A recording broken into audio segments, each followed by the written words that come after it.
kulan ballaaran oo maanta ay soo qabanqaabiyeen garabka dhalinyarada ee xisbiga kulmiye ee mucaaradka ayaa lagu qabtay xarunta dhexe ee xisbigaasi oo ku taala waqooyiga magaalada Boorama. halkaasi ayaa waxa iyagu ka soo qayb galay dhalinyaro aad u fara badan, madaxda xisbiga heer gobol, heer qaran iyo markaasi kuwa iyagu golaha dhexe ee xisbigaasi ku jira. sidoo kalena waxa ka soo qayb galay mudanayaal. halkaasi dhalinyartii ka hadashay iyo mas'uuliyiintii kale ee xisbiga ka tirsanayd iyagu halkaasi ka hadashay ayaa hadaladooda waxa ay u badnaayeen guubaabooyin iyo sidii ay markaasi taageero buuxda loo siin lahaa xisbiga kulmiye, isla markaasina uu xisbigu ugu diyaar garoobi lahaa doorashooyinka fooda inagu soo haya oo la filayo bisha Juun ee 6 ee sanadkan in ay ka qabsoonto wadankan Soomaaliland. waxa ay madaxdii halkaasi ka hadashay ku dardaarmeen ama dadkii dhalinyarta ahaa ay ugu baaqeen oo ay u sheegeen inay iska ilaaliyaan wax kasta oo rabshado abuuri kara ama qaskicin kara oo nabadgelyada wax u dhimi kara. waxaanay sheegeen in ay dulqaad u yeeshaan tan iyo inta ay doorashooyinku ay ka dhacayaan ama ay ka qabsoomayaan. halkaasi oo ay tilmaameen in aan loo baahnayn waxyaabihii ceergaabo dhawaan ka dhacay in ay halkaasi ka dhacaan. madaxdii halkaasi ka hadashay oo ka mid ah gudoomiyaha garabka dhalinyarada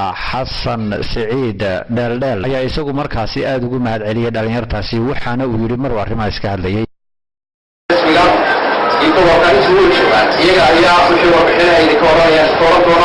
laakiin waxaan aad ugu mahadcelinayaa dhalinyarta hawsha soo agaasintay.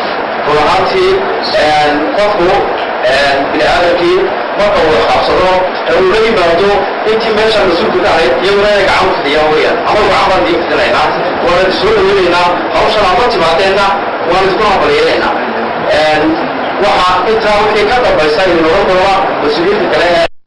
sidoo kale halkaasi waxaa ka hadashay Amaal Xaaji Axmed Miisaan oo ah gudoomiyaha garabka haweenka ee xisbiga kulmiye oo iyaduna aad u dardaartay. waxaanay tiri markii ay arrimahaasi ka hadlaysay maanta xisbiga kulmiye waxaad moodaa kalaatayga inaan ka nafsadigo oo barnaamijkii xisbiga aan qaybinay uu isagii mar uu noqday kaambeyn dhalinyarada iyo bulshada dowladda ku dhex jiro uu noqday oo jawaabtiisi lagu soo noqonaysay annagu aan maanta jawarka.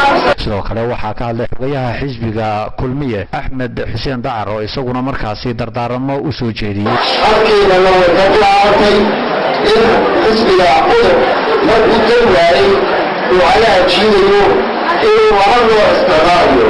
nooc ka mid ah oo inaga xaggiina ka caawino haweenii waa ardadii kooxaha iyo kuwii la mashhuuray in la yidhaahdo oo dadka wada qabto.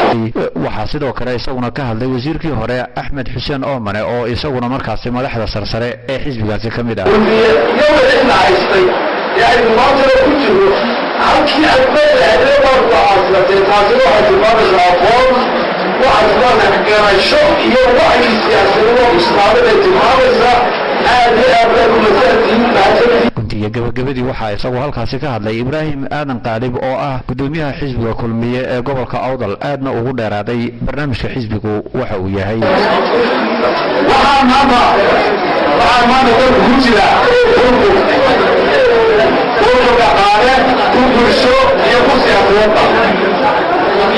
waxa uu xisbiga kulmiye balan qaadayaa inay dhalinyaradu 5 boqolkiiba ka noqoto ururo bulsho oo madax banaan oo la oranin waanaan political aan la oran oo political kana tartamay dhowrka markay doonana dowladda la shiri kara arrimahana siday doonaa lagu xukumo ayuu ka abuuraya halkan.